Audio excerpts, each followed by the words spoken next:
Okay,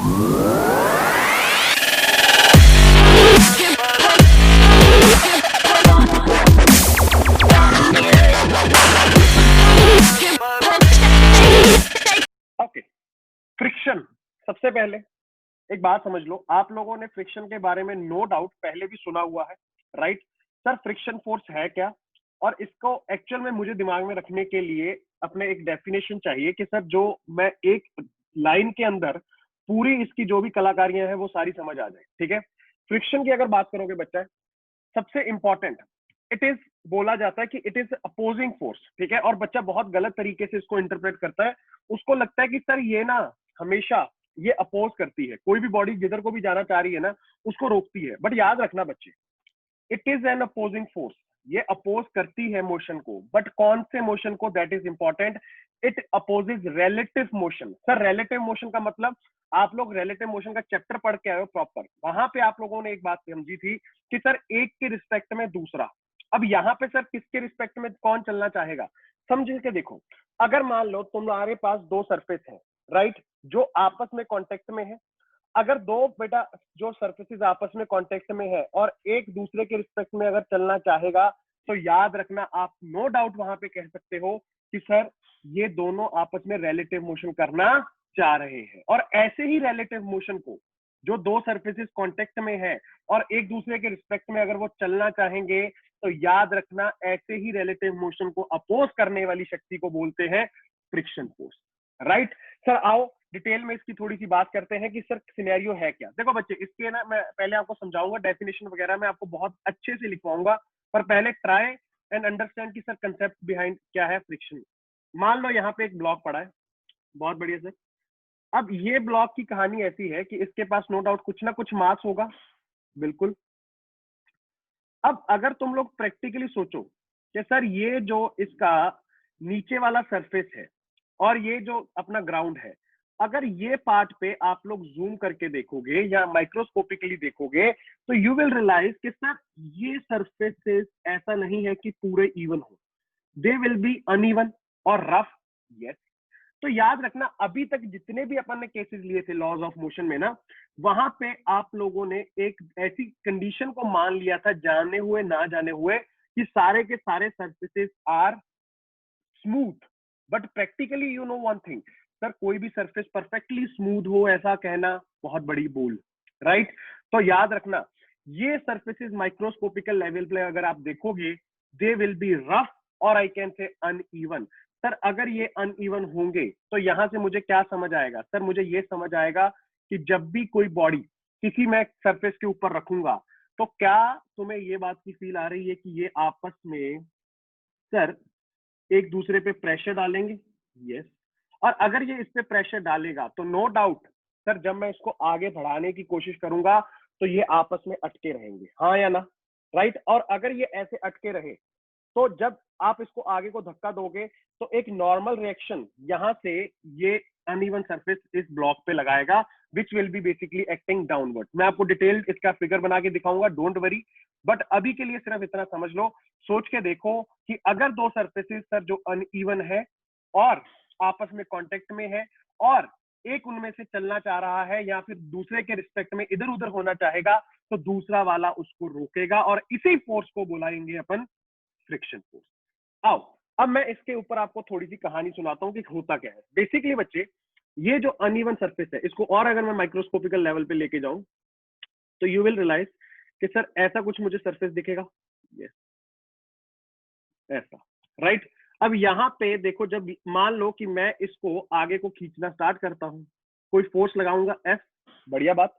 अब ये जब फोर्स एफ लगेगी इसके ऊपर, तो देखो अब यहाँ पे ये जो इसके साथ कांटेक्ट में होगा, ये मान लो सरफेस इसके साथ कांटेक्ट में था, तो सर ऑब्वियस ही बात है जब मैं आगे को खींचूंगा तो ये इस पे पुश करेगा और ये इस पे पुश करेगा, तो खुद वापस रिएक्शन खाएगा इधर को, हाँ या ना? बोल जल्दी से, क्या बात समझ आई? ये नॉर्मल फोर्स लगाएगा इधर को और ये खुद रिएक्शन खाएगा इधर को। बहुत बढ़िया सर, बहुत अच्छी बात। अब अगर आप देखोगे, नो डाउट इसके भी दो कंपोनेंट हो जाएंगे, एक इसको पीछे को रहेगा और एक ऊपर को रहेगा। ऊपर वाले से बच्चे तुझे फर्क नहीं पड़ेगा, तुझे फर्क पड़ेगा कि सर मैं अगर इसको फोर्स को राइट को लगा रहा हूं, तो मेरे राइट पे फोर्स लगाने की वजह से ये यहाँ पे इस पे लगाएगा नॉर्मल फोर्स, ये नॉर्मल इस पे लगाएगा तो खुद रिएक्शन खाएगा, जिसका एक कंपोनेंट इस समय मुझे दिख रहा है कि मेरी फोर्स के ऑपोजिट डायरेक्शन में है। तो सारे बच्चे सबसे पहले डेफिनेशन लिखोगे। डेफिनेशन क्या कहती है मैं आप लोगों को बताता हूं। Friction force is an opposing force which opposes the relative, you can also write this down as it is an electromagnetic force, that will be much better, क्योंकि तुम लोगों को मैंने पहले ही बताया था कि अगर कोई भी फोर्स ग्रेविटेशनल नहीं है तो न्यूक्लियर लेवल पे आप बात नहीं करते, तो इलेक्ट्रोमैग्नेटिक ही होगी। तो friction force is an electromagnetic force which opposes the relative motion of the two surfaces which are in contact with each other. And also no need to say कि अगर आपको क्वेश्चन में दे दिया जाए कि भाई साहब सरफेस स्मूथ है, तो याद रखना फिर वहां पे फ्रिक्शन की बात नहीं करेंगे। स्मूथ सरफेस पे will never talk about friction force. यहाँ पे अगर आप लोग लिखना चाहो तो यू कैन ऑल्सो राइट कि this surface will be basically written as कि sir this is a rough surface, और अगर ये रफ सरफेस होगा तो नो डाउट यहाँ पे फ्रिक्शन अपना कारनामा करेगी, और फ्रिक्शन अगर अपना कारनामा करेगी तो सर ये अपोज करती है रिलेटिव मोशन को। अब मैं तुम लोगों को एक बहुत अच्छे से समझाने की कोशिश करता हूँ कि रिलेटिव मोशन को अपोज करना और सर मोशन को अपोज करने में डिफरेंस क्या होता है। इधर देख, अगर आप लोग मान लो कि सर मैंने, एक सेकेंड आपको नोट करने का टाइम भरपूर दिया जाएगा, पहले सारे बच्चे इधर देख लो ध्यान से। मान लो कि ये ब्लॉक को मैंने यहाँ पे रखा, बहुत बढ़िया सर,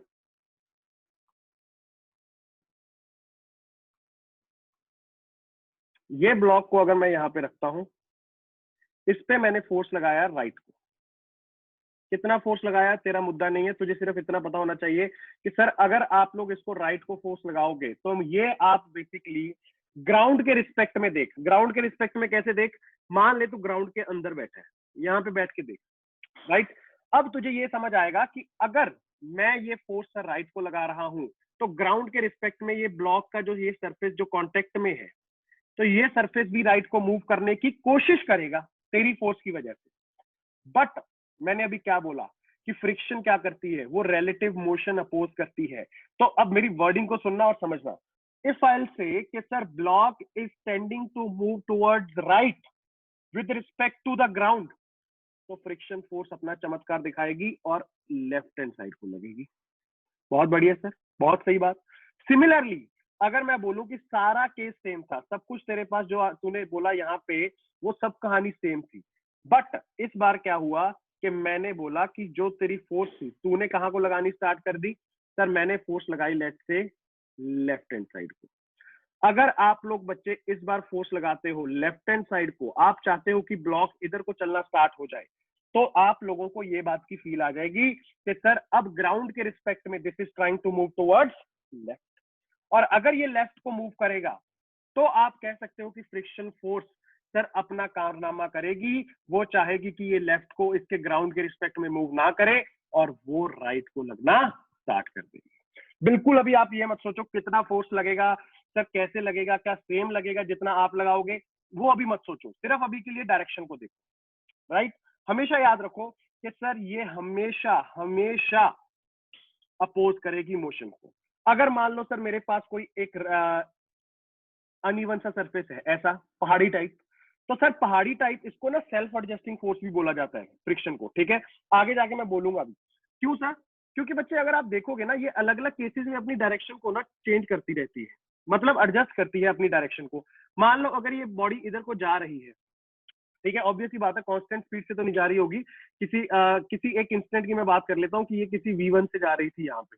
अगर ये v1 से जा रही थी तो देखो अगर ये इधर राइट को जाएगी तो फ्रिक्शन इसको नीचे को इधर को लगेगा। बहुत बढ़िया। अब मान लो ब्लॉक ये यहाँ पे पहुंच गया, जब ये सर ऊपर पहुंच गया, अब ये राइट को जा रहा होगा v2 से मैंने बोला, तो फ्रिक्शन फोर्स फिर से अपोज करेगी और पीछे को लगेगी। बहुत बढ़िया। अब मान लो ये नीचे आना, ये ही इस पहाड़ी से ये नीचे आने की कोशिश कर रहा है, इसकी कोई ना कोई वेलोसिटी होगी v3, तो सर ये फिर से इसकी जो फ्रिक्शन फोर्स होगी वो इस डायरेक्शन में लगेगी। तो फ्रिक्शन का काम हमेशा रहेगा कि सर मैं ग्राउंड के रिस्पेक्ट में देखूंगा, अगर वो ग्राउंड के रिस्पेक्ट में सर किसी डायरेक्शन में जाने की कोशिश करेगी तो उसके ऑपोजिट डायरेक्शन में फ्रिक्शन फोर्स लगता है।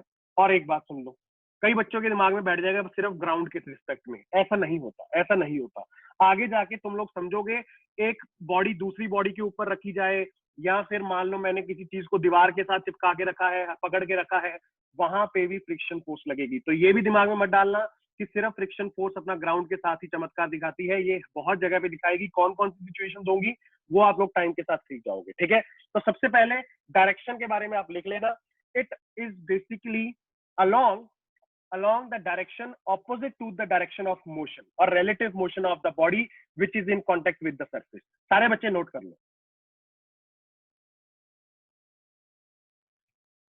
yes Vaibhav, yes yes yes, note it down।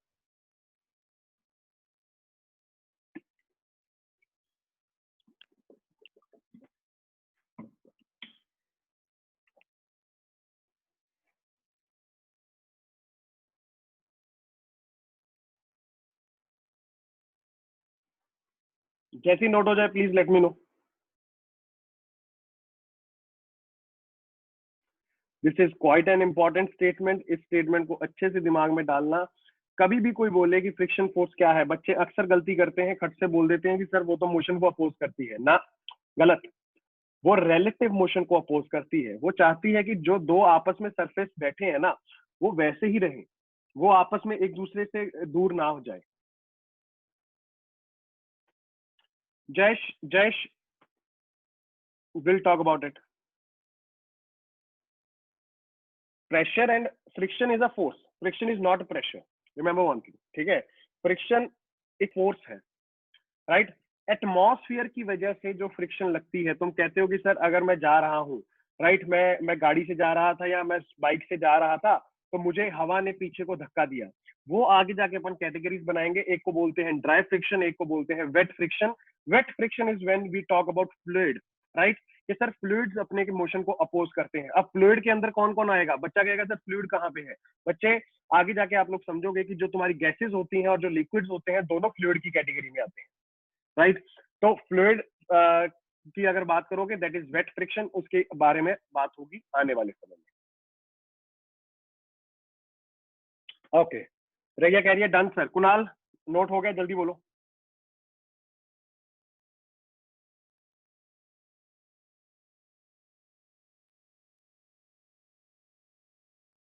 Poonam no no no no no no no no, first law के साथ एक्सप्लेन नहीं कर सकते। आप मेरी बात समझो, रिलेटिव ये क्यों करती है ये, बिकॉज ना अगर आप इसके दो व्यूज है, मेरी बात समझना, इसके क्लासिकल एक व्यू है, एक मॉडर्न व्यू है फ्रिक्शन का।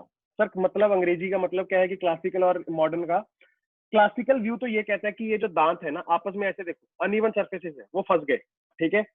अब यहाँ पे आप उसको आगे को धक्का देते हो तो ऑब्वियस ही बात है सर, अगर कोई चीज ऐसे फंसी हुई है उसको निकालने के लिए अपने को धक्का ज्यादा जोर से देना पड़ेगा। ये मॉडर्न व्यू ये कहता है कि जो मॉलिक्यूलर लेवल पे अगर आप देखोगे ना, तो मॉलिक्यूलर लेवल पे surfaces of this block and the surface जो ग्राउंड का है वो आपस में इंटरेक्ट करना स्टार्ट कर देते हैं, और मॉलिक्यूल्स डोंट वांट कि वो एक दूसरे से दूर हो, वो आपस में एक दूसरे को फोर्सेस से अट्रैक्ट करते हैं।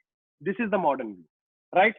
आप लोग सिंपल समझो, यहाँ पे फर्स्ट लॉ ने क्या बोला था, उसने तो ये बोला था कि जब तक कोई बॉडी को फोर्स नहीं लगाएंगे तो सर वो चलेगी नहीं, या फिर अगर चल रही है तो रुकेगी नहीं। Contact force and frictional force same? No, friction force is a contact force, but contact force ही तुम्हारी friction force हो, गलत स्टेटमेंट। ध्यान से सुन लो, लिख भी लेना। Friction force is a contact force, but contact force की डेफिनेशन कुछ और है। क्या है मैं बताऊंगा, ठीक है। लिख लेना, friction force is a contact force. Obvious ही बात है यार, अगर कोई बॉडी, तुम लोगों को बोला क्या गया, फ्रिक्शन फोर्स कब आएगी, जब दो सरफेसेस कांटेक्ट में होंगे और मूव करने की कोशिश करेंगे। अगर दो बॉडीज कांटेक्ट में है ही नहीं तो कहां से फ्रिक्शन की बात करोगे, खत्म बात। ओके, आओ बात करता हूं फ्रिक्शन फोर्स के बारे में और डिटेल में। अगर मैं आप लोगों से एक सिंपल सा सवाल पूछता हूं और सोच समझ के मुझे आंसर भी देना, ठीक है, ट्राई करना एटलीस्ट कि सर ने क्या बोला। यहाँ पे हेडिंग डाल लो, understanding the concept of friction. अच्छे से इसको एनालाइज करते हैं कि इसका कंसेप्ट होता क्या है। मुझे एक बात बताओ, अगर आप लोग कहते हो कि सर लेट्स से मेरे पास ये सरफेस है, ठीक, अब मैं आप लोगों को एग्जांपल दे रहा हूं कि इसके ऊपर मैंने एक ब्लॉक को रखा, ठीक बात, और एक दूसरे ब्लॉक को रखा। तुम लोगों के जो घर पे सारे फ्लोर वगैरह है या सरफेसेस है, क्या लगता है वो स्मूथ होते हैं या रफ होते हैं? जो तुम्हारे घर पे जितने भी फ्लोर्स वगैरह है वो स्मूथ है या रफ है? रफ। अच्छा, एक बात बताओ, प्रैक्टिकली इज इट पॉसिबल कि तुम परफेक्टली स्मूथ सरफेस बना दो? पॉसिबल ही नहीं है वो, ठीक है। वो सिर्फ फिजिक्स की मन गढ़ंत बातें हैं। कभी भी तुम बोलो कि आइडियलिस्टिक सिचुएशन को आप लोग प्रैक्टिकली अचीव कर लो, that is impossible, remember that. पहली बात। दूसरी बात, not even glass, yes exactly. अब मेरी बात समझना, मान लो कि आपके ना घर पे आपको दो ऑप्शन है, जैसे कि एक चेयर है, मान लो सर चेयर तो हल्की फुल्की चीज, बिल्कुल। अगर आपको मैं बोलूं कि चेयर पड़ी है और दूसरे साइड पे आपके कोई बहुत बड़ी अलमीरा हो गई, ठीक है, जो मूवेबल होती है, अब क्या लगता है आपको, अगर आप कोई छोटी चीज को धक्का दे के मूव करना चाह रहे हो या फिर आप एक कोई बड़ी भारी चीज को धक्का दे के मूव करना चाह रहे हो, कौन से केस में आपको फोर्स ज्यादा लगानी पड़ेगी? पहले केस में या दूसरे केस में? प्रैक्टिकली सोच के बताना मुझे कि अगर सर मान लो मुझे कभी बोल दिया गया घर पे कि बेड को धक्का देके साइड पे करना है, तो क्या लगता है तुम्हें, बेड को धक्का देना ज्यादा डिफिकल्ट होता है या फिर चेयर को धक्का देना ज्यादा डिफिकल्ट होता है? यस, यस, ऑब्वियस सी बात, बेड को, राइट। जो भारी चीज होती है सर उसको ना धक्का देना बड़ा मुश्किल लगता है। बढ़िया बात, अच्छी बात। तो अब मेरी बात समझना, सुनना सुनना सुनना, वही कंडीशन दे रहा हूं आप लोगों को। मान लो कि अब वही बेड को उठा के आपने बोला कि सर घर पे मुझे डिफिकल्ट लगा, बट अगर वही बेड को आपके रूम में से उठा के, जहां पे पत्थर लगा हुआ है, फर्श लगा हुआ है, आई बिलीव, वहां से उठा के अगर मैं रोड पे रख दूं, तो रोड पे जब जाओगे तब उसको मूव करना धक्का देके ज्यादा डिफिकल्ट होगा या आपके घर पे जब आप टाइल या फर्श के ऊपर उसको मूव करते हो तब ज्यादा डिफिकल्ट होता है? सोच के बोलना, सोच के बोलना। Very good, very good. Road पे क्यों? क्या फर्क था रोड पे और आपके घर के अंदर? क्या फर्क था आपके घर के अंदर और रोड के ऊपर? पूनम कह रही है सर मोर रफ, कि ज्यादा रफ होता है। सही बात, रोड ज्यादा रफ होती है सर। और पहले आपने ये भी बोला कि अगर मैं कंपेयर करूं, ये मास छोटा वाला एम है और ये कैपिटल एम है, राइट, ये दोनों को अगर मैं कंपेयर करूं, तो घर के अंदर जब सरफेसेस सेम थे तो भारी वाली चीज को मूव करना ज्यादा डिफिकल्ट था। ये भी आपको बात समझ आई। अब बच्चा कहता है कि सर इसका मतलब क्या है? इसका बच्चे मतलब ये है, एक बात समझ लो बहुत अच्छे से, जो तुम्हारी फ्रिक्शन फोर्स होती है ना, it is directly proportional to mass. ना ना ना ना ना, it is directly proportional to normal force. ये जो मैं बोल रहा हूं कि मास के प्रोपोर्शनल नहीं होती, नॉर्मल के प्रोपोर्शनल होती है। बच्चा कहता है सर कि इतना फोकस वाली तो बात ही नहीं है। बच्चे बात है, तू गलती तू ही करेगा, मैं बताऊंगा कैसे, राइट। तो याद रख लो ये बात को कि नॉर्मल फोर्स के प्रोपोर्शनल होती है तेरी फ्रिक्शन फोर्स। अगर मैं ये केसेस की बात करूं जो मैंने लिए थे, नो डाउट यहाँ पे इसको नीचे mg से खींचा जा रहा होगा तो खुद भी रिएक्शन नॉर्मल का mg के बराबर खा रहा होगा। सिमिलरली इसको भी नीचे कैपिटल mg से खींचा जा रहा होगा तो वापस से रिएक्शन mg से खा रहा होगा। तो बोलेगा सर वो तो बात वही हो गई ना, मास के डायरेक्टली प्रोपोर्शनल था नॉर्मल, तो मैं सीधा सीधा मास भी तो बोल सकता हूँ। नहीं बोल सकता। क्यों नहीं बोल सकता? आगे जाके तू समझ जाएगा, ठीक है। It is all dependent on just one factor, that is normal force. What is normal force? Sir वही कॉन्टेक्ट फोर्स की जो अपन बात करके आए हैं कि जितना कोई भी बॉडी किसी सरफेस पे फोर्स लगाएगा वापस उतना वापस रिएक्शन आएगा। यस, वही नॉर्मल फोर्स। अब सुनते जाओ, प्रोपोर्शनैलिटी का साइन जहां जहां आएगा वहां वहां आपको एक कांस्टेंट को इंट्रोड्यूस करना पड़ेगा। यहां पे जो इंट्रोड्यूस करते हैं बच्चे उसको बोला जाता है mu. What is mu? Mu is your coefficient of friction, right. Sir ये म्यू क्या है बच्चे? Mu is coefficient of friction. अब तुम लोग मेरी बात समझ गए होगे। एक तो आपने बोला कि सर जो अपने पास कोई भी बॉडी होगी जो हल्की वाली होगी वो इजीली मूव करेगी, वो मैंने बता दिया। वो क्यों होता है? हल्की वाली का तब नॉर्मल कम होता है। यस। दूसरा आपने खुद ही बोला था कि अगर सर सरफेस वो बॉडी सेम रहे बट मैंने उठा के सरफेस चेंज कर दिया, जहां पे ज्यादा रफ होगा वहां पे ज्यादा फ्रिक्शन। तो बेसिकली बच्चे जो रफनेस होती है वो डिसाइड करता है म्यू। अगर मैं बोलूं कि सर म्यू किसी सरफेस का ज्यादा है तो नो डाउट वहां पे फ्रिक्शन फोर्स भी ज्यादा लगेगी। सारे बच्चे ये फॉर्मूला, फाइनल फॉर्मूला जो अपने पास है और इसी को अपन घुमाने वाले हैं आने वाले समय में, मेक श्योर करना कि दिमाग में अच्छे से डाल लो कि friction force is equal to mu into n, where n is the normal force, mu is the coefficient of friction। और याद रखना coefficient of friction किस पे डिपेंड करता है? It depends on basically your roughness of the surface। And also you can say कि sir for perfectly smooth surface, perfectly smooth surface mu कितना होता है? 0। तो सर अभी तक जितने भी मैंने केसेस लिए थे जो अपन लॉज ऑफ मोशन में पढ़ते आ रहे थे, क्या वहां पे म्यू 0 था? यस। वहां पे अगर आपने कभी भी फ्रिक्शन की बात नहीं की तो समझ जाना वहां पे आपने म्यू को 0 कंसीडर किया था। राइट। अगर मुझे कभी भी बोला जाता है कि we have a frictionless surface, उसका मतलब फ्रिक्शनलेस सरफेस का यही होता है कि सर उसका म्यू 0 होता है। लिख लेना कि if mu is 0 you can also say this is also called frictionless surface. Questions में आपको स्पेशली मेंशन किया जाता है कि there is no friction that exists between those two surfaces. I hope आपको ये छोटा सा पॉइंट क्लियर हुआ कि फॉर्मूला दो फैक्टर्स पे डिपेंड करता है। वो दिमाग में एग्जांपल को डाल लेना, बेड और चेयर। बट बेड को ही उठा के अगर मैं बाहर रख दूंगा तो और डिफिकल्टी बढ़ गई। क्यों? Because of the roughness. जल्दी बोलो सारे बच्चे, क्या सबको क्लियर हुआ पॉइंट? यस और no? Very good, very good.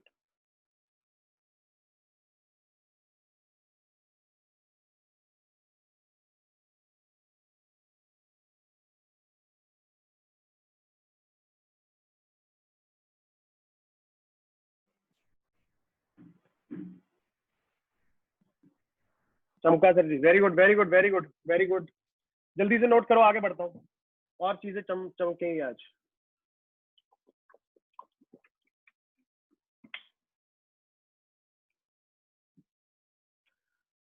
सीधा सीधा फॉर्मूला म्यू एम जी अगर स्ट्रेट सरफेस पे पड़ा है, ठीक है। म्यू एन को दिमाग में रखोगे। अगर आप लोगों को देखो, नो डाउट यहाँ पे मैं दोनों की बात करता तो आप बोल देते सर म्यू एम जी हो जाएगा मेरे पास। बट बच्चे तुम खुद बताओ, खुद पढ़ के आयो नॉर्मल फोर्स को, क्या नॉर्मल फोर्स हर केस में हमेशा एम जी रहती है? हाँ या ना? क्या हर केस में तुम्हारी जो नॉर्मल फोर्स है वो एम जी के बराबर होती है? नो। याद करो, अगर मैं किसी बॉडी को ऊपर से दबाना स्टार्ट कर देता था तो उसका नॉर्मल बढ़ जाता था। अगर मैं किसी बॉडी को ऊपर खींचता था उसका नॉर्मल घट जाता था। अगर मैं किसी बॉडी को इंक्लाइंड सरफेस पे रख देता था तो उस बॉडी का भी सर जो नॉर्मल होता था वो एम जी कॉस थीटा होता था। याद करना,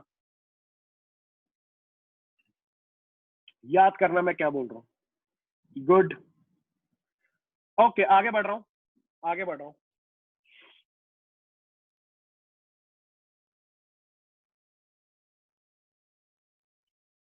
okay, let's move ahead. Heading डाल लो, टाइप्स ऑफ फ्रिक्शन। अब मेरी बात ध्यान से सुनना। वैसे तो ना आप लोगों को एक एक करके तीनों बताया जाता है कि ये होती है वो होती है, ठीक है। बट अपन, मैं साथ में एक एग्जांपल लूंगा, उसमें ही ट्राई करूंगा कि तीनों को कवर अप कर ले। तीनों को कवर अप करके उसके बाद मैं एक एक इंडिविजुअली सबकी बात करूंगा, ठीक है। सर कौन सी होती है इसकी टाइप्स? सबसे पहले स्टैटिक फ्रिक्शन। स्टैटिक फ्रिक्शन इसको बोला जाता है कि it is self adjusting in magnitude as well as direction. Sir वो तो फ्रिक्शन भी होती थी ना, फ्रिक्शन होती थी सेल्फ एडजस्टिंग, क्योंकि वो अपनी डायरेक्शन को चेंज करती थी। ये वाली फ्रिक्शन जो होगी ये ऐसी फ्रिक्शन होती है जो मैग्नीट्यूड को भी अपना सेल्फ एडजस्ट करती है। कैसे?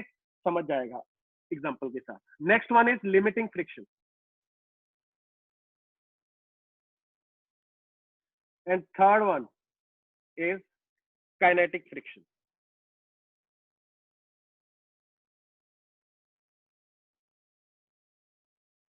सारे बच्चे पहले तो इसके 3 टाइप्स लिख लो, क्या क्या होते हैं, इसको रिप्रेजेंटेशन कैसे होती है। This is denoted by F S, denoted by F L, और also you can say F L is nothing but static का मैक्सिमम, ऐसे लिख लेना। It is maximum value of static friction. क्या बोल रहा हूं समझ जाओगे। काइनेटिक को एफ के से रिप्रेजेंट करते हो। जल्दी से नोट करो, आगे बढ़ते हैं। Note it down.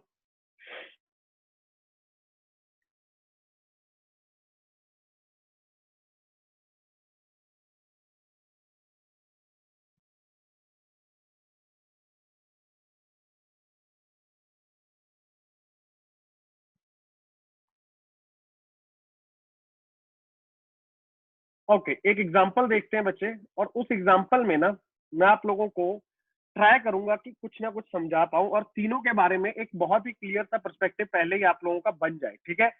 Don't worry, एक बार सुनो और फिर समझने की कोशिश करना साथ में, ठीक है। इधर देखो, मान लो कि मेरे पास एक ऐसे ब्लॉक पड़ा है which is no doubt of mass, मान लो 10 kg।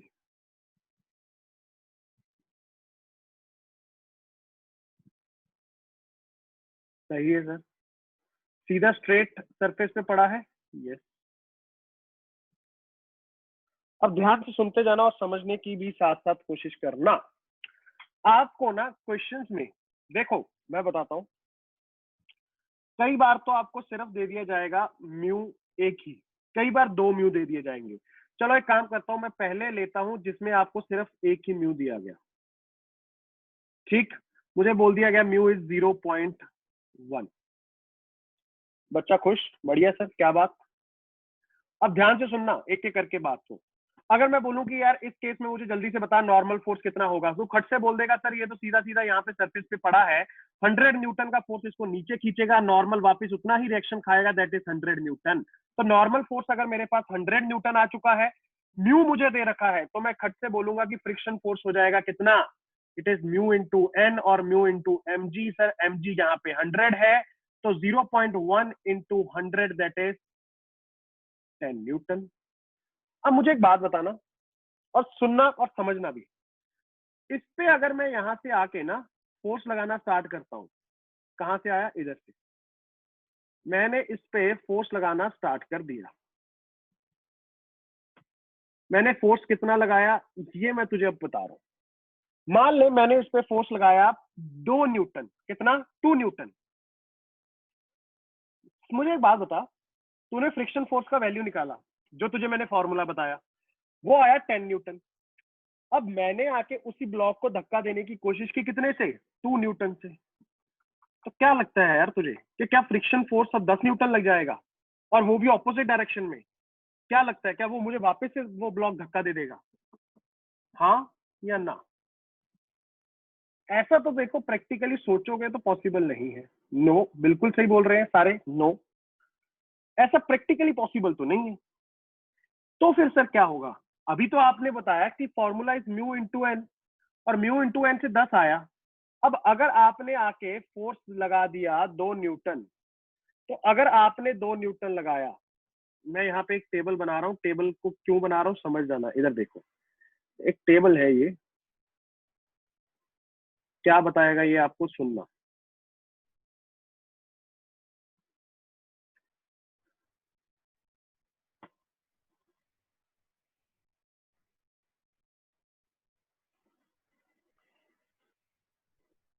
मान लो कि यहाँ पे मैंने इस पे जो फोर्स लगाई मैं उसको लिख रहा हूँ, और इधर से लिख रहा हूँ फ्रिक्शन। अगर तुम लोग कभी भी मान लो कि घर पे सर कोई बेड पड़ा था, जैसे बेड को धक्का देना था, मैंने जाके उस पर बहुत प्यार से 2-1 न्यूटन लगा दी, क्या लगता है क्या बेड चलता है क्या, ना। सर मैंने धीरे से 5 कर दी, चलेगा ना, फिर भी नहीं सर फर्क पड़ा। सर मैंने फिर ना क्या किया, मान ले कि मैंने सीधा 100 न्यूटन लगा दी, फिर जाके मैंने देखा कि हाँ बेड चला, बेड चला। तो एक बात समझ मेरी, क्या तुझे थोड़ा सा मेरी भावनाओं को फील कर पा रहा है कि सर क्या एक लिमिट होती है क्या किसी चीज को चलाने की? चाहे वो तेरी चेयर भी है, चेयर को भी अगर तुझे धक्का देना है, ऐसा नहीं है कि तूने उस पर इतनी सी थोड़ी सी फोर्स लगाई और वो खट से चल जाएगी, ऐसा तो नहीं होता। सर क्या होता है फिर? तुझे देख, उसको उसके ऊपर थोड़ा थोड़ा थोड़ा थोड़ा करके फोर्स बढ़ाते जा, एक पॉइंट आएगा जब जाके तेरी चेयर चलना स्टार्ट करती है। यस और नो? ये तो सर वो कौन सा पॉइंट होता है जब जाके वो चलती है? यही मैं तुझे समझा रहा हूं। बेटा ध्यान से सुनना मेरी बात। मैंने तुझे क्या बोला था? ये जो स्टैटिक फोर्स होती है, ये स्टैटिक फोर्स होती है self adjusting force, right? Sir ये सेल्फ एडजस्ट क्या करती है बच्चे? ये सेल्फ एडजस्ट करती है अपने मैग्नीट्यूड को और डायरेक्शन को। मैग्नीट्यूड को सर कैसे सेल्फ एडजस्ट किया? डायरेक्शन तो तू समझ गया था, जैसे जैसे वो ऊपर नीचे जाता जाएगा फ्रिक्शन अपना डायरेक्शन को चेंज करता रहेगा। बट मैग्नीट्यूड को कैसे सर कोई एडजस्ट कर सकता है? बच्चे वो ऐसे एडजस्ट करेगा कि मान ले तूने इसको फोर्स लगाया राइट हैंड साइड को, अब तू चाह रहा है कि सर ये राइट को जाए, बट फ्रिक्शन कहां को लगेगा सर? वो तो अपोज करेगा और वो लगेगा, उसको बोलता हूं मैं एफ फ्रिक्शन। और सुनते जा सुनते जा, तूने अगर 2 न्यूटन का फोर्स लगाया, ऐसा नहीं है कि वो आगे से 10 न्यूटन लगा के ऑपोजिट डायरेक्शन में चला देगा, which is practically not possible. ऐसा नहीं होता। क्यों? एनर्जी कहां से आएगी? सीधा सोच, एनर्जी थोड़ा ना ऐसे ग्राउंड दे देगा उसको। No, not possible. तो अगर मैं 2 न्यूटन लगाऊंगा तो बच्चे बॉडी नहीं चलती। बॉडी नहीं चलती तो इसका मतलब बॉडी रेस्ट पे होती है, और बॉडी रेस्ट पे होती है उसको अंग्रेजी में बोलते हो कि body is in the state of equilibrium. Equilibrium का मतलब बॉडी के ऊपर लगने वाली नेट फोर्स 0 होगी। तो कहना से कि अगर 2 न्यूटन सर मैंने लगाया था राइट हैंड साइड को, तो फ्रिक्शन ने भी मुझे अपोज करने के लिए 2 न्यूटन आगे से लगाया होगा, तभी जाके मेरा जो ब्लॉक था वो रेस्ट पे रहा या फिर इक्विलिब्रियम में रहा। बिल्कुल सही बात, बिल्कुल सही बात। सर इक्विलिब्रियम में रहने के लिए तो फोर्स 0 चाहिए था, राइट? फोर्स अपने को नेट फोर्स 0 चाहिए था। बढ़िया। फिर मान ले कि मैंने अपनी फोर्स को बढ़ाना स्टार्ट किया, एक समय आया मैंने इसको 15 न्यूटन कर दिया, 5 न्यूटन कर दिया। अब क्या ये चल पाएगा? अभी भी नहीं चल पाएगा। क्यों सर? क्योंकि बच्चे उसको यहां से पहले वो नहीं चल पाएगा। This is the limit. 10 Newton तो लिमिट है। यहां तक फ्रिक्शन फोर्स की क्षमता है कि मैं इस बॉडी को चलने नहीं दूंगी, बट उसके बाद उसका भी कोई बस नहीं चलेगा। सर मतलब अगर 5 न्यूटन लगा तो बच्चे आगे से फ्रिक्शन भी 5 न्यूटन लगेगी ही लगेगी। मान ले कि तूने और बढ़ा दी फोर्स, कितनी कर दी? सर मान लो इस बार मैंने सीधा 10 कर दी, क्या अब चल जाएगी? ना। क्यों सर? अरे सर क्योंकि यही तो मैक्सिमम, मैंने क्या बोला था? क्या लिमिटिंग फ्रिक्शन ही मैक्सिमम वैल्यू होती है स्टैटिक की? और अगर तू अंग्रेजी जानता है थोड़ी बहुत, तो भाई साहब एक बात बता, स्टैटिक का अपने आप में मतलब क्या होता है? कि बॉडी इज एट रेस्ट। याद करो मैंने पहले लेक्चर में बताया था इंट्रोडक्शन क्लास में कि मैकेनिक्स में 3 ब्रांचेस होती हैं, स्टैटिक्स, काइनेटिक्स। क्या होता है स्टैटिक्स? जब अपन स्टडी करते हैं बॉडी को एट रेस्ट, तो इसका मतलब स्टैटिक फ्रिक्शन बॉडी को किस स्टेट में रखना चाहती है? ये हमेशा उसको रेस्ट पे रखना चाहती है। बट कहां तक रेस्ट पे रख लेगी? क्या मैं जितना भी फोर्स लगाता रहूं हमेशा के लिए उसको रेस्ट पे रख लेगी? ना, लिमिटिंग तक। लिमिटिंग कितना है? मैंने क्या बोला? It is nothing but maximum value of static friction. अगर यहाँ पे इस केस में तूने देखा कि सर मैंने म्यू एन किया, मेरे पास एक वैल्यू आ गई 10 न्यूटन, तो 10 न्यूटन बच्चे तेरी इज द लिमिट। इससे नीचे जो जितनी भी फोर्स लगाएगा, चाहे तू 2 लगा, चाहे तू 2.5 लगा, चाहे तू 5 लगा, चाहे तू 6 लगा, चाहे तू 6.5 लगा, चाहे तू 7.25 लगा, चाहे तू 8.345 9 10 लगा, जितना तुझे लगाना है लगा, बट 10 से जब भी छोटी फोर्स लगाएगा वापस से उतना ही रिएक्शन पाएगा ऑपोजिट डायरेक्शन में, और बॉडी किस स्टेट में रहेगा? रेस्ट पे रहेगा। तो मतलब जब भी सर मेरे पास फ्रिक्शन फोर्स या फिर मेरी फोर्स लिमिटिंग से कम होगी, तो body will tend to stay in the state of rest. बहुत बढ़िया, कमाल हो गया। अब अब अब बच्चे मान ले कि मैंने इस पे फोर्स लगा दिया 12 न्यूटन। कितना लगा दिया? 12 न्यूटन। बच्चा कहता है सर अब क्या होगा? सोच के देख, क्या लिमिट जो थी वो पार हो चुकी है? जितनी फ्रिक्शन की बेटा औकात थी ना, उसने उतना रोक लिया। अब उसकी औकात से बाहर चले गए तुम। आप लोगों ने उससे ज्यादा फोर्स लगा दी जितनी को वो अपोज कर सकता था। अगर सर वो 10 न्यूटन तक अपोज कर सकता था, आपने 12 लगा दी, 10 तक उसने आपका पूरा डट के मुकाबला किया। जैसे जैसे आपने फोर्स बढ़ाई, उसने भी अपनी क्षमता को बढ़ाया और बॉडी को रोक के रखा। बट जैसे ही मैंने 12 न्यूटन का फोर्स लगाया बेटा, अब क्या वो 12 न्यूटन लगा पाएगा? नहीं सर, अब उसकी लिमिट से बाहर है। तो वो सिर्फ अपनी मैक्सिमम लिमिट जो होगा 10 न्यूटन वहीं पे अटक जाएगा। और क्या लगता है, अगर किसी बॉडी पे राइट हैंड साइड को लग रहा हो 12 न्यूटन और तेरा लेफ्ट हैंड साइड को लग रहा हो सिर्फ और सिर्फ 10 न्यूटन, तो क्या लगेगा तुझे कि ये बॉडी क्या रेस्ट पे रहेगी? नहीं सर, अब ये बॉडी किस में आ जाएगी? इन द स्टेट ऑफ मोशन। जल्दी से बोलो, क्या सारे के सारे पॉइंट समझ आए अभी तक के? यस और no? Very good. Net force will be 2 newton exactly. whenever there will be some force, वो चलेगा, वो चलेगा, राइट? और तुम खुद सोचा करो सर, आपने ना लास्ट जो लॉज ऑफ मोशन पढ़ाया था उसमें आपने देखो एक बात पढ़ाई थी, देखो सुनो सुनो, वहां पे आपने क्या पढ़ाया था कि F is equal to mass into acceleration. Yes. अब अगर मान लो सर मेरे सामने एक 100 केजी का एक बहुत बड़ा ब्लॉक पड़ा है, 100 केजी का, अगर तू उसके अकॉर्डिंग चलेगा ना, तो तूने बोला मैंने जाके उसके ऊपर 1 न्यूटन का फोर्स लगा दिया। सर 1 न्यूटन का फोर्स लगाया और 100 केजी का ब्लॉक, उस इक्वेशन के अकॉर्डिंग तो उसकी भी एक्सेलरेशन हो जाएगी। कितनी कितनी? Sir F upon M, 1 upon 100, मतलब 0.01 मीटर पर सेकंड स्क्वायर। क्या वो एक्सेलरेट करना स्टार्ट कर देगा? सर उसके अकॉर्डिंग तो यस, बट क्या प्रैक्टिकली ऐसा पॉसिबल होता है? नहीं सर। इतनी बड़ी चीज को अगर मैं जाके उंगली टंग से लगा दूं, नहीं चलती वो। और अगर वो नहीं चलती, अब तुझे समझ आ गया उसको रोकने वाला कौन था। कौन है तेरी जिंदगी में जो तू जो भी चीजों को मूव करना चाह रहा है तुझे रोकता है? ये force, that is friction force. मैं काइनेटिक पे आऊंगा और जब मुझे म्यू 2 दे रखे होंगे तब क्या होगा, मैं उस पे आऊंगा। पहले सारे बच्चे इसको ढंग से नोट कर लो, ढंग से नोट कर लो इस चीज को। Noted down.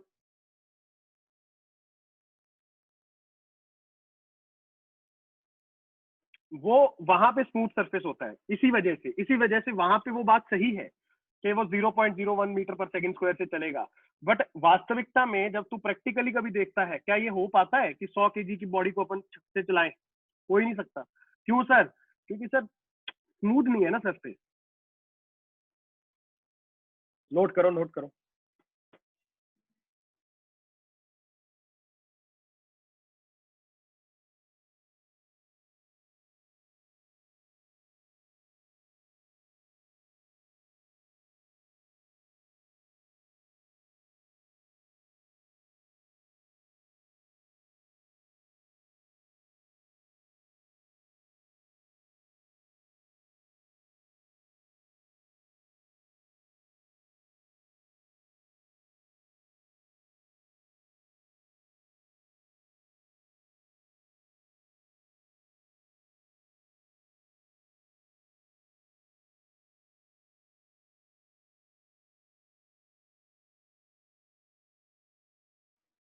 ओके, जैसे ही नोट हो जाए बताना, मैं एक काइनेटिक वाले को भी साथ में लूंगा, एक एग्जांपल से समझाऊंगा। देखो डेफिनेशन वगैरह डोंट वरी, आप लोगों को मैं लिखवा दूंगा पूरी, एक एक करके जैसे लिख लेंगे अंग्रेजी वाली कहानी कि स्टैटिक ये होता है, लिमिटिंग ये होता है, काइनेटिक ये होता है। पहले समझ लो, ये जल्दी से एग्जांपल को नोट करो। इसी एग्जांपल को मैं दोबारा से लूंगा, इसी एग्जांपल को मैं दोबारा से लूंगा, ले कॉपी कर रहे हैं।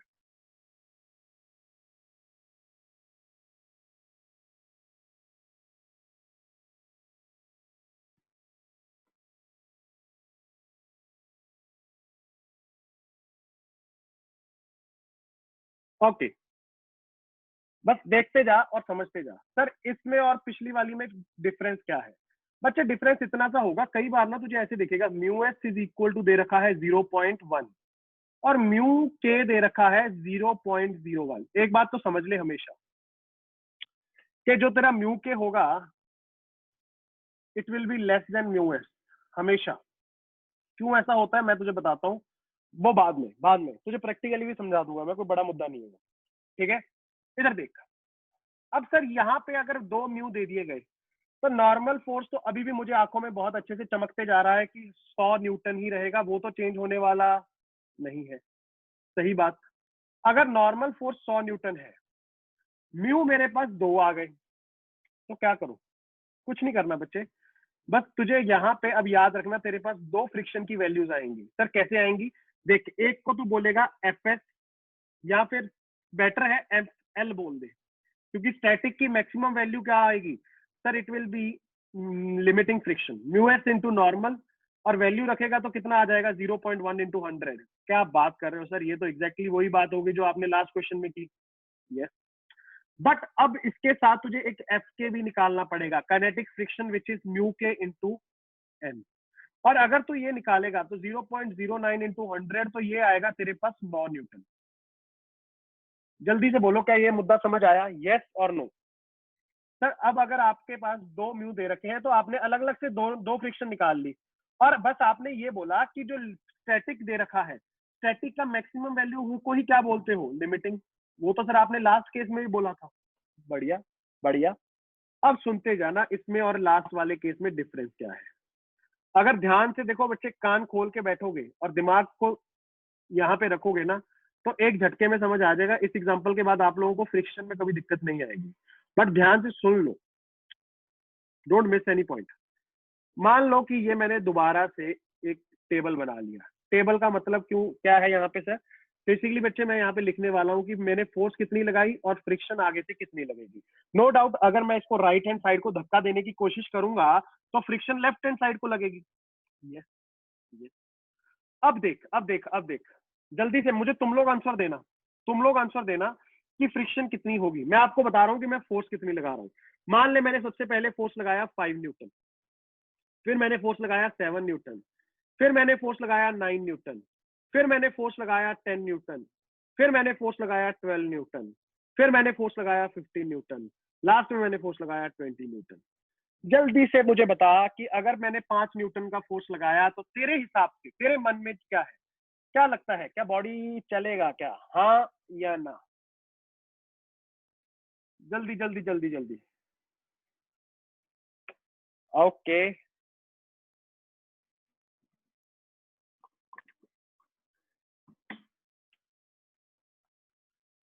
ओके, इधर देख, मैंने अगर 5 लगाया तो आगे से भी रिएक्शन 5 का आएगा।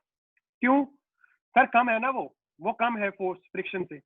अगर फ्रिक्शन से कम कभी भी फोर्स लगाओगे तो वो सेल्फ एडजस्ट करेगी, जितना आप फोर्स लगाओगे उतने से ही अपोज करेगी। अगर 5 था तो भी उसने अपोज किया, 7 था तब भी अपोज करेगा, 9 है, अब 9 न्यूटन अगर है तो क्या अभी भी वो करेगी 9 न्यूटन से? यस।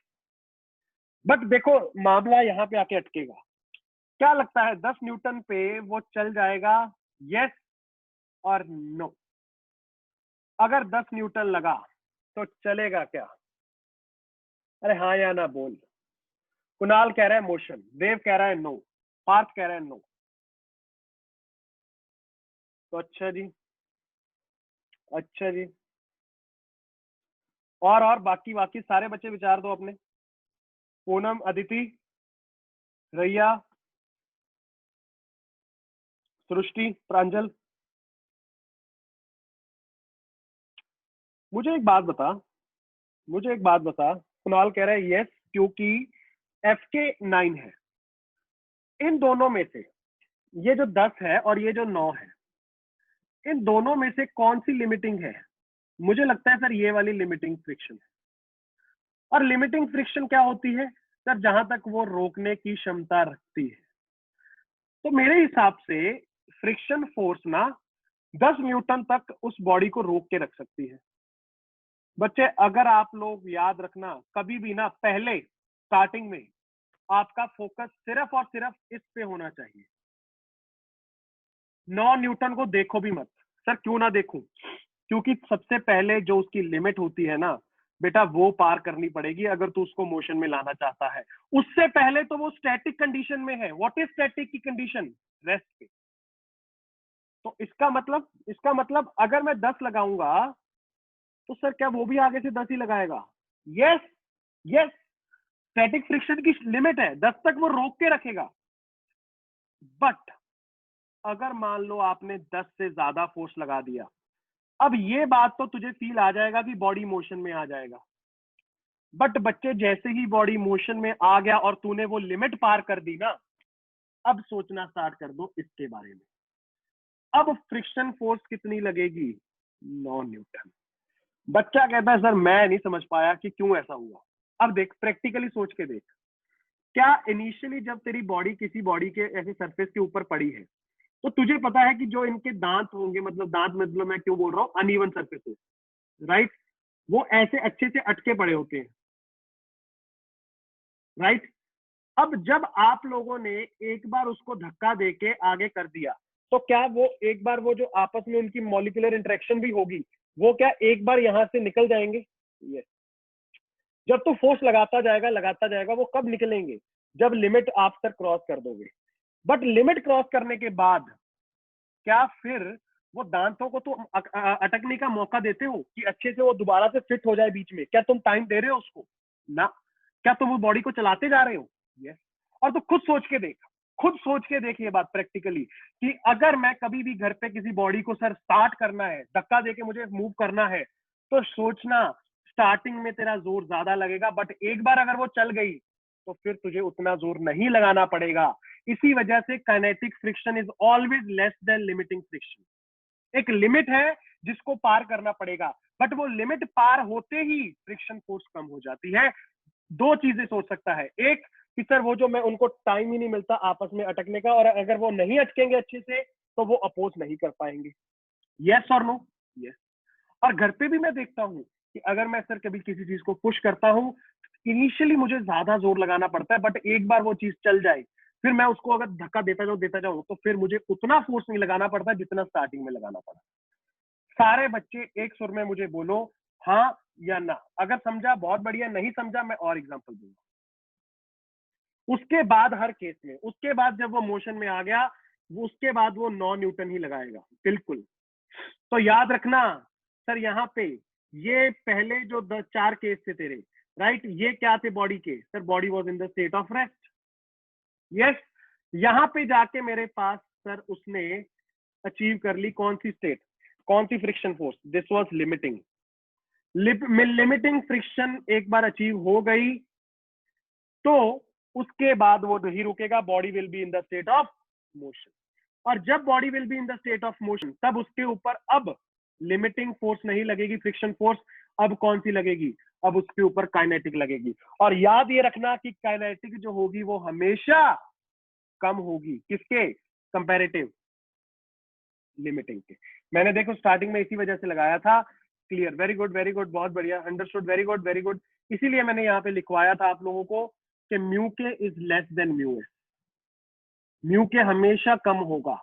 एक बार बॉडी को चलाना मुश्किल है, एक बार चल गई तो दौड़ाना आसान है। ये चीज को अपनी दिमाग में और अपनी किताबों में, जैसे आप अपनी भाषा में चाहो वैसे उतार के लिख लो, सो दैट आपको ये बात याद रहे। ठीक है। अब देखो, मैंने अभी तक कुछ डेफिनेशन नहीं बताई आपको, सिर्फ आपको एग्जांपल दी है। अब मैं आप लोगों को डेफिनेशन वगैरह लिखवा दूंगा, स्टैटिक फ्रिक्शन की भी, काइनेटिक की भी और लिमिटिंग की भी। जल्दी से सारे बच्चे पहले ये एग्जांपल्स को नोट करो।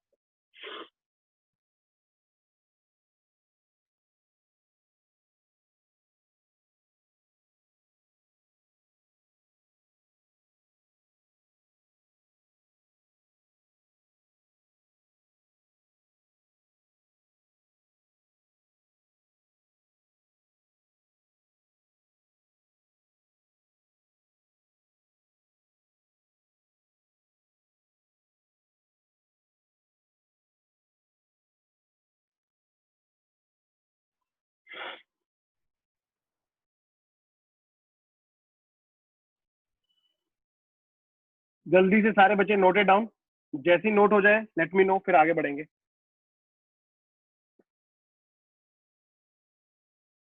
Okay.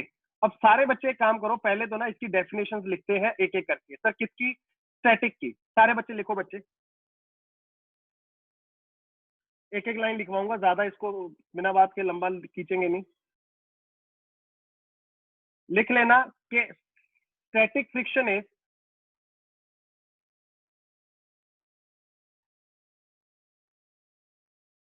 Self adjusting in direction as well as magnitude.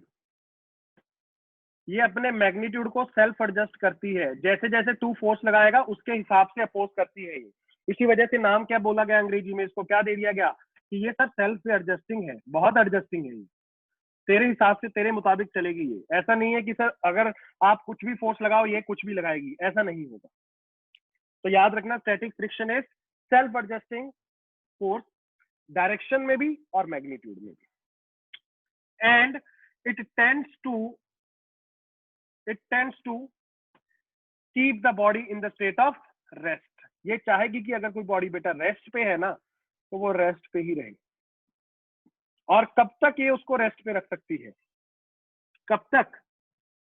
जब तक सर लिमिटिंग फ्रिक्शन है, उससे कम फोर्स हो, राइट? तो maximum value of static friction is basically your limiting friction, that is the maximum limit till the time friction can keep a body in the state of rest. उससे ज्यादा force पे वो उसको rest पे रख नहीं सकता, और उसी फ्रिक्शन को बोला जाता है लिमिटिंग फ्रिक्शन। सारे बच्चे अपनी भाषा में लिखते जाओ, ठीक है? कोई जरूरी नहीं अंग्रेजी छापो वहां पे, अपनी भाषा में लिखो, बिल्कुल अपना बिंदास होकर लिखो। मराठी में लिखना मराठी में लिखो, पंजाबी में लिखना पंजाबी में लिखो। Maximum value of static friction,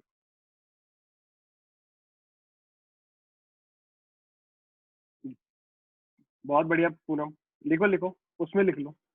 kinetic friction, kinetic friction, the friction which is acting on the body, the friction which is acting on the body once the limiting friction is crossed, the friction that is acting on the body once the limit is crossed and body is in the state of motion। Kinetic का मतलब अपने आप में क्या होता है? Motion, at the state of motion, right? तो याद रखना कि ये तो सर स्टैटिक्स और काइनेटिक ही अपने आप में रेस्ट और मोशन होता है। तो जब बॉडी मोशन में होगी तो उस पर कौन सी वो लगेगी? Kinetic friction, right? और अगर कई बार बच्चा बोलता है कि सर जब मुझे काइनेटिक फ्रिक्शन का कोफिशिएंट दिया ही नहीं गया, मुझे तो क्वेश्चन में सिर्फ एक ही म्यू दे के छोड़ दिया गया, तो याद रखना बच्चे, घबराना नहीं है, वहां पे जिद करके नहीं बैठ जाना कि नहीं सर मैं तो लिखूंगा ही नहीं, ठीक है? वहां पे उसका मतलब ये है कि लिमिटिंग ही आपकी काइनेटिक हो जाएगी। अगर आपको म्यू के नहीं दिया गया, कोफिशिएंट ऑफ काइनेटिक फ्रिक्शन अगर नहीं दिया गया, तो वहां पे लिमिटिंग फ्रिक्शन ही आपकी काइनेटिक फ्रिक्शन हो जाएगी। क्या मेरी बात समझ आ रही है? Kinetic friction is the friction which acts on the body once the limit is crossed, limiting friction is crossed and body is in the state of motion। बस जब बॉडी चलने लग जाएगी उसके बाद उस पर काइनेटिक लगेगी, ये बात को दिमाग में रख लो। That's it. आपको धक्का देते जाना, बॉडी को देते जाना है, वो लिमिट को पार करवाओगे, जैसे ही वो लिमिट पार, ठक से फ्रिक्शन कम हो जाएगी। कौन सी फ्रिक्शन लगना स्टार्ट हो जाएगी? काइनेटिक। जल्दी बोलो, आगे बढ़ो, अरे जल्दी बोलो यार, 2-4 क्वेश्चन करते हैं फिर तुम लोगों का कॉन्फिडेंस बनेगा कि ठीक बात। आजा देख, बिल्कुल चिंदी क्वेश्चन कर रहे हैं 2-4, इधर देख। मान ले ये तेरा सरफेस है, बहुत बढ़िया, इसके ऊपर तूने रख दिया ब्लॉक, क्या बात। अब पहला खेल क्या खेले? पहले एक नॉर्मल सा क्वेश्चन मल्टीप्लाई करके खुश होने वाला कर ले, चल कर ले।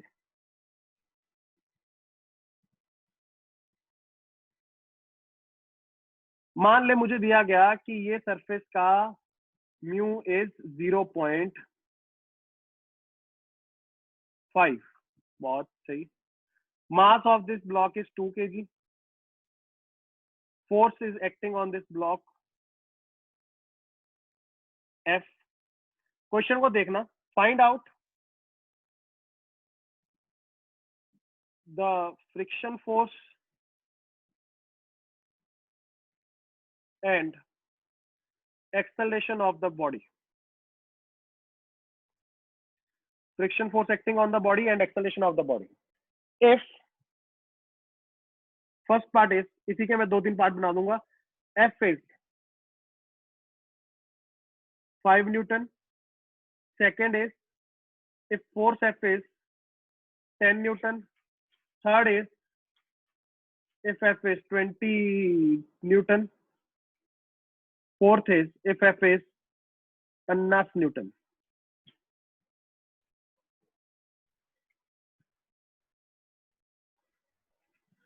चलो सारे बच्चे जल्दी से चारों के चारों पार्ट लगा दो और मुझे बताओ कि सर इसके आंसर क्या होंगे। पहले तो फ्रिक्शन फोर्स बताओ कितनी होगी, और फ्रिक्शन फोर्स अगर आ गई तो साथ के साथ मुझे बता दो कि तुम्हारी एक्सेलरेशन कितनी होगी। जल्दी से धड़ाधड़ हाथ चलना चाहिए, कुछ भी नहीं है फर्जीवाड़ा है बिल्कुल।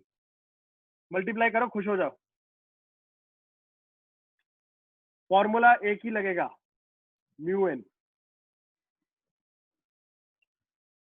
चेक कर लेना इस केस में क्या नॉर्मल कितना रहेगा।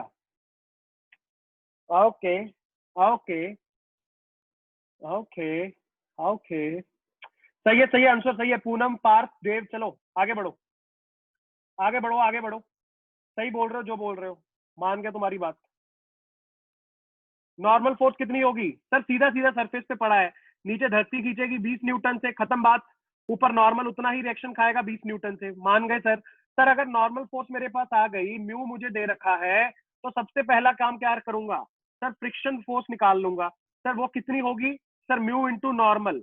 अब ये जो फ्रिक्शन फोर्स तू निकालता है, क्या तुझे अब फील आ गई कि ये कौन सी फ्रिक्शन फोर्स है? सर ये लिमिटिंग फ्रिक्शन है, right, which will be equal to 0.5 into 20, that is 10 newton. अब इसका मतलब 10 न्यूटन तक तो सर वो संभाल लेगा कार्यक्रम को, सर उसको बॉडी को हिलने नहीं देगा। तो देख पहले ही मुझे चमक गया कि पहले दोनों पार्ट्स में तो सर फोर्स जो आप लगा रहे हो वो 10 से कम लग रही है या 10 के बराबर लग रही है। तो बॉडी की एक्सेलरेशन तो आप पहले ही लिख दो कि 0 मीटर पर सेकंड स्क्वायर होगी पहले दो केसेस में। यस, और फ्रिक्शन फोर्स सर उतनी ही तो होगी जितनी आप फोर्स लगाओगे, क्योंकि वो सेल्फ एडजस्टिंग है। तो पहले केस में फ्रिक्शन फोर्स जो होगी वो कितनी होगी? 5 न्यूटन। याद रखना, अगर किसी ने 10 न्यूटन लिखा था तो वो बहुत गलत लिख रहा था। पहले दो केसेस में फ्रिक्शन फोर्स 10 न्यूटन नहीं होगी, पहले केस में it is 5 newton. Yes yes, Poonam check करना, मुझे लगता है तूने 10 लिख रखा था। और दूसरे केस में फ्रिक्शन कितनी होगी? 10 न्यूटन। ये मत सोचना कि म्यू इंटू एन करके मेरे पास हमेशा फ्रिक्शन आएगी। फ्रिक्शन फोर्स तेरी फोर्स के ऊपर डिपेंड करती है, तू कितना फोर्स लगा रहा है, याद रखो ये बात। हाँ बिल्कुल बिल्कुल, सही है सही है सही है। अब इसमें देख थर्ड केस में 20 न्यूटन। सर अगर राइट को लगेगा 20, क्या फ्रिक्शन 20 लग सकता है? पॉसिबल ही नहीं है, लिमिट पार हो गई। तो सर अब तो सर काइनेटिक लगेगा। सर यहाँ पे तो मुझे काइनेटिक दे ही नहीं रखा, यहाँ पे तो सिर्फ एक म्यू दे रखा है, तो मैंने क्या बोला? फिर लिमिटिंग ही लगेगा। मतलब बॉडी पे राइट को लगा 20, लेफ्ट को लगा 10, नेट फोर्स कितना बचेगा? 10 न्यूटन टुवर्ड्स राइट, एक्सेलरेशन आएगा 10/2, दैट इज 5 मीटर पर सेकेंड स्क्वायर। अरे जल्दी बोल, समझ आया कि नहीं आया? नेक्स्ट वाला 50 लगेगा राइट को, लेफ्ट को लगेगा 10, नेट फोर्स 40, एक्सेलरेशन 20 मीटर पर सेकेंड स्क्वायर। मास, नेट फोर्स अपॉन मास। चारों केसेस को देख लो, फ्रिक्शन फोर्स दूसरे, तीसरे और चौथे केस में 10 न्यूटन ही रहेगा, ये बात सत्य है।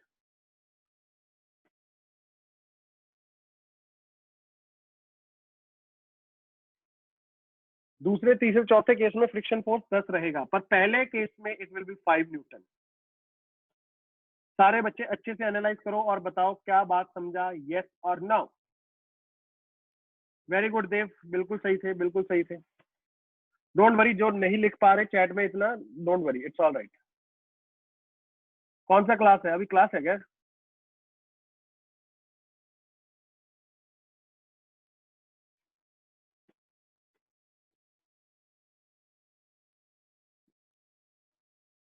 एक सेकेंड, ओके। आओ बच्चे एक और क्वेश्चन इसके ऊपर लेते हैं। इसमें आप लोगों को समझ आ जाएगा कि क्यों सर बार बार फोकस कर रहे थे कि नॉर्मल फोर्स। बहुत, मैं बता रहा हूँ, बड़ी गलती होगी, बच्चे सीधा सीधा mg यूज कर देते हैं, म्यू mg। बच्चे बहुत बड़ा ब्लंडर है वो। क्यों ब्लंडर है बहुत बड़ा, समझ जाओगे, पहले इसको देखो। मान ले ये ब्लॉक रखा गया, इसके ऊपर मैंने अब फोर्स लगा दी, कितनी लगाऊं बोल? मान ले मैंने लगा दी इसके ऊपर फोर्स, ले तेरी 50 न्यूटन ही लगा ले तू, बहुत बढ़िया। अगर इसके ऊपर फोर्स तेरे पास 50 न्यूटन लगी एट एन एंगल कितना? 37 डिग्री। मेरा क्वेश्चन बहुत ही साधारण है, बहुत ही साधारण क्वेश्चन। कि तुझे बोला क्या, mu is equal to 0.1।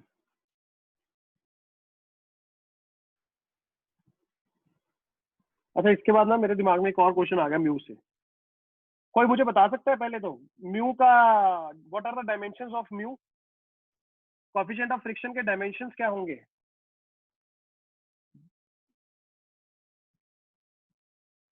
Poonam क्या नो, क्या पूनम?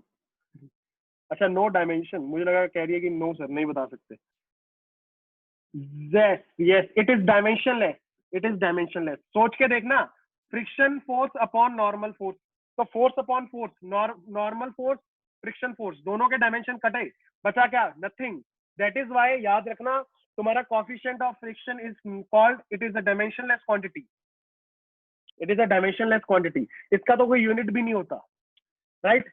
यहाँ पे बता, अगर मैं फाइंड आउट द, क्वेश्चन ये है, find out the acceleration of the body block।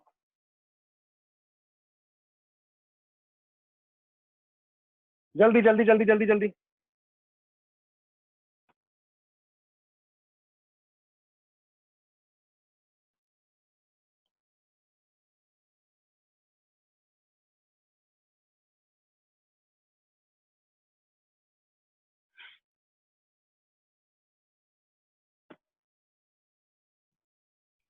Okay सारे बच्चे, पहले तो एक काम करो, मुझे यहाँ पे ना नॉर्मल फोर्स बता दो कितना होगा, नॉर्मल फोर्स कितना होगा, बाकी सब छोड़ दो, छोड़ दो, बात एक्सेलरेशन पे बाद में जाएंगे। अर्पित वो पता नहीं आजकल जल्दी निकल लेता है। कुणाल कह रहा है 30 न्यूटन, देव कह रहा है 12 न्यूटन, पूनम कह रही है 10 न्यूटन। बहुत बढ़िया बहुत बढ़िया, शाबाश। सभी अलग अलग अपनी अपने पर्सनल आंसर दो, बहुत बढ़िया। यहाँ पे इसका एक कंपोनेंट फोर्स का ऊपर को होगा कौन सा? 50 sin 37। एक आगे को होगा 50 cos 37। अगर आप मुझसे पूछोगे कि सर इसका एफबीडी बना के देखो, तो बच्चे ध्यान से देखना, नीचे को इस पे फोर्स कौन सा लगेगा? 20 न्यूटन। ऊपर को फोर्स कौन सा लग रहा है? सर ऊपर को लग रहा है 50 sin 37। 50 sin 37 मतलब 50 इंटू 3/5, तो कहना है 30 न्यूटन। ये तो ब्लॉक ही उठ गया तेरा, गड़बड़ होगी।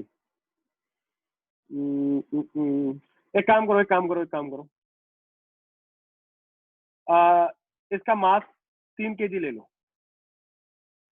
अगर इसका मास 3 kg ले लोगे तो नीचे लगेगा 30 न्यूटन। हाँ, अब बोलो, अब कितनी एक्सेलरेशन होगी इसकी? 50 और ये आएगा 40। अब बता मुझे कि what will be the acceleration of the block. पहले वाले केस में तो वो उठ जाता, ऊपर उठ जाता, तो फिर तुझे उसकी एक्सेलरेशन दो डायरेक्शन में निकालनी पड़ती।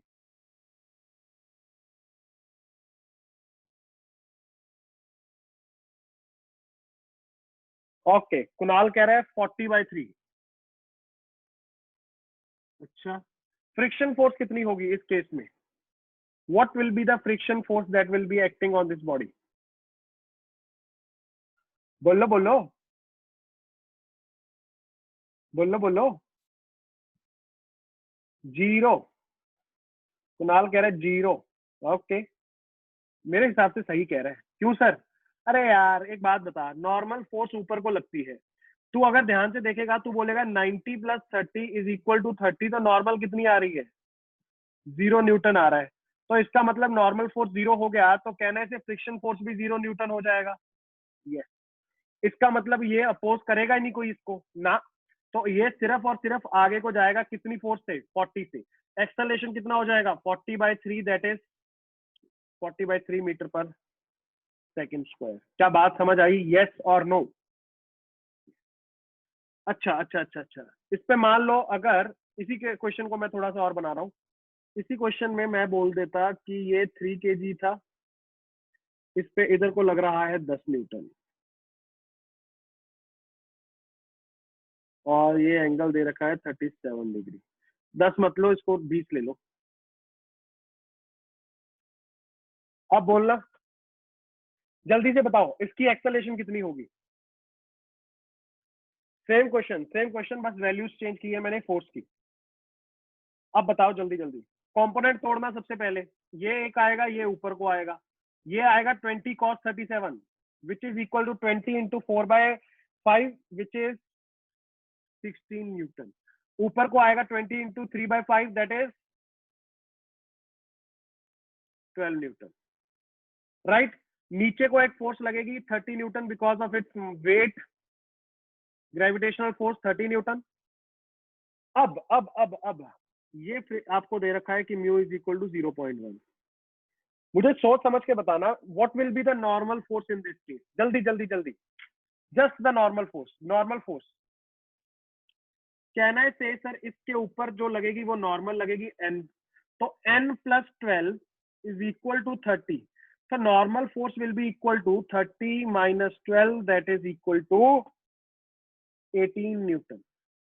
नॉर्मल फोर्स अगर मेरे पास 18 न्यूटन आ गई तो भाई साहब ध्यान से देखना फ्रिक्शन फोर्स कितनी हो जाएगी। Sir friction force will be equal to mu into N, 0.1 into 18 that is 1.8 newton. अब इस ब्लॉक के ऊपर नेट फोर्स कितनी होगी हॉरिजॉन्टल में, राइट हैंड साइड को 16, लेफ्ट हैंड साइड को 1.8 न्यूटन। तो सर आई कैन से इसके ऊपर जो नेट फोर्स होगी that will be equal to 16 minus 1.8 it will be equal to what 14.2 Newton. Acceleration कितनी होगी 14.2 अपॉन 3 मीटर पर सेकंड स्क्वायर। जल्दी से बताओ किस किस को ये कितना समझ आया, जल्दी एक सुर में। हाँ जो भी होगा वो पॉइंट्स में देख लेना, जो भी होगा। चमका सबको, जल्दी बोलो, जल्दी जल्दी जल्दी सारे बच्चे। सृष्टि, प्रांजल जल्दी, नीरज, हर्षिता जल्दी। ओके